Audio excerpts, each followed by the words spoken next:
verse I'd like to share with you. It's from Romans. And if you can remember anything about this very short message today, remember these words. The greatest gift that you can give to the church and the world is to be yourself. Nobody else can do that but you. And reciprocally, to extend the same grace to others. Accept one another just as Christ has accepted you. So it's no surprise to you probably that I love my family, but sometimes I can't stand the way we behave at times. I'm talking about my sisters. I love them dearly. I'm talking about the family I have now. And this came really close to home when I was in Palmerston. I was, 3, 4, 5 years in ministry. And I learned very quickly that there's always going to be people in the church that just push your buttons. And to my surprise, there's people that don't like me. Couldn't believe that. I remember I had lunch with a friend this week, and I remember the days when we'd go up the railroad tracks in Palmerston and we started running. We walked. Then we thought we'd get a little more fit. We started running, but we'd go up the tracks. And long story short, keep it really short here, his beloved and him, they were some of the nicest people I'd ever met. They invited us. I had no kids at the time over for dinner. It was such a beautiful relationship. But eventually in time, very sadly, their relationship started to crumble. And I was aware of it because I was listening to two people I really cared about. And one of the biggest lessons you learn about that in ministry is, of course, you can never take sides. So I was doing the best I could, but at the end of the day, I got them the therapy I thought they needed.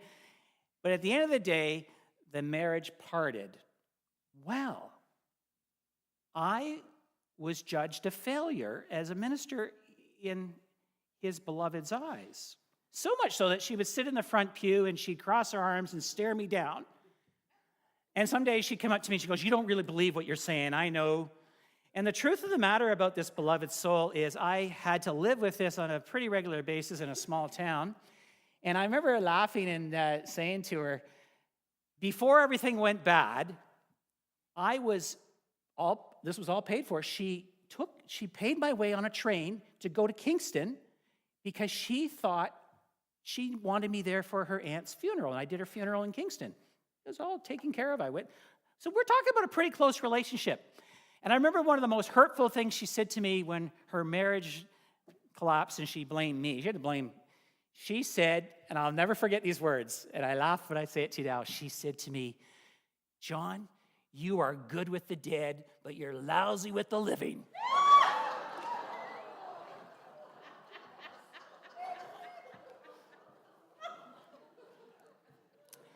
So to be very fair, she did perceive that I had chosen her husband's side because I had been a walker and a runner with him. And in some ways, the odd thing about ministry, which is a challenging piece of work, is that, and anyone in ministry knows this, there's a fine line between being a minister and becoming someone's friend.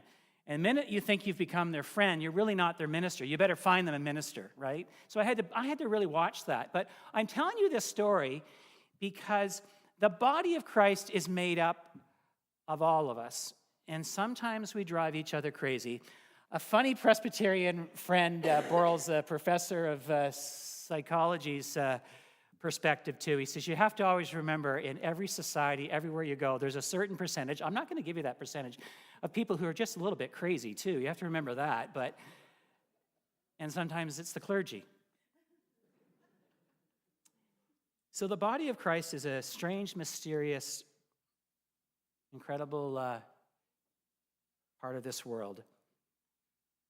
And I want you to hear this morning very clear that it's not about 1 hour on Sunday morning. The body of Christ is far bigger than that. There are people at home right now. There are people shopping. There are people busy. They are a part of the body of Christ, and they're all around the world. And this past week, the Guelph United Churches got together, and I want to give you a little insight into that. So the Guelph United gang have been gathering for at least 5 years since the beautiful gift of Norfolk United Church that inspired the churches of Guelph and Chalmers and the Ecumenical Campus Ministry to come together. And the reason we gathered this week is after this journey that we've been sharing, it's pretty abundantly clear that many good things have happened, but Guelph United has been far too much about the clergy and the chair people of all the churches in town here. They have been a part of this growing, evolving community. So Guelph United now has opened the doors to say everybody may come. We have Rebecca Southern, a very respected facilitator here in Guelph. She's worked with universities and corporations. And the number one goal I sense is that we need to discover as 4 churches, particularly Three Willows, Dublin, Harcourt, and us at Trinity, what is it that we really want to accomplish? What is it? And Rebecca did a great job this week of doing that, putting on a chart. What is it?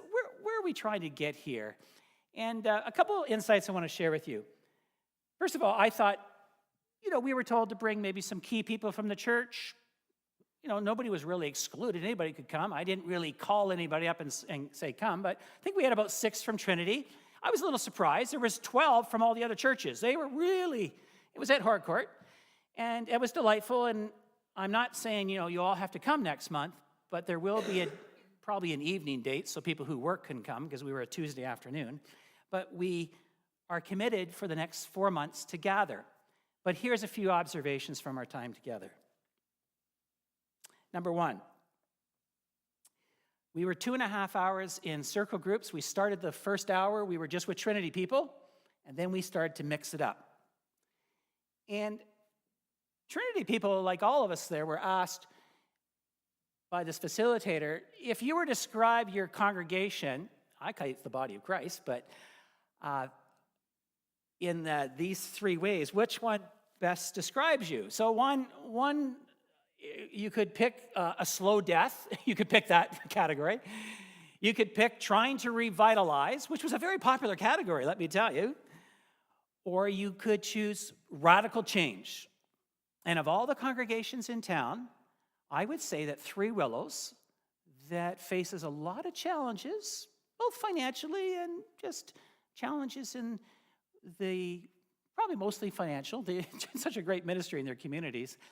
But they were the ones that probably were the most willing to say radical change because they know that times are tough. But also, number 2, was very abundantly clear, is everybody was very clear that we all had our unique cultures. We didn't necessarily speak openly about what we thought of each other, but we all knew there's a difference between the 4 churches, and that's to be celebrated and honored. Number 3, there was this sense, though, that our neighborhoods are very important to where we serve.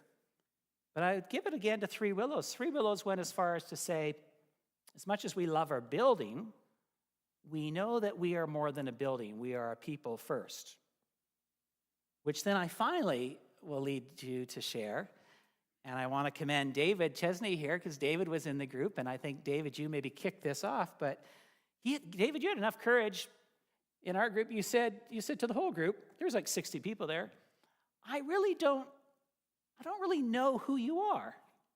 And it's funny, we didn't have name tags on either, so we didn't really know each other's names.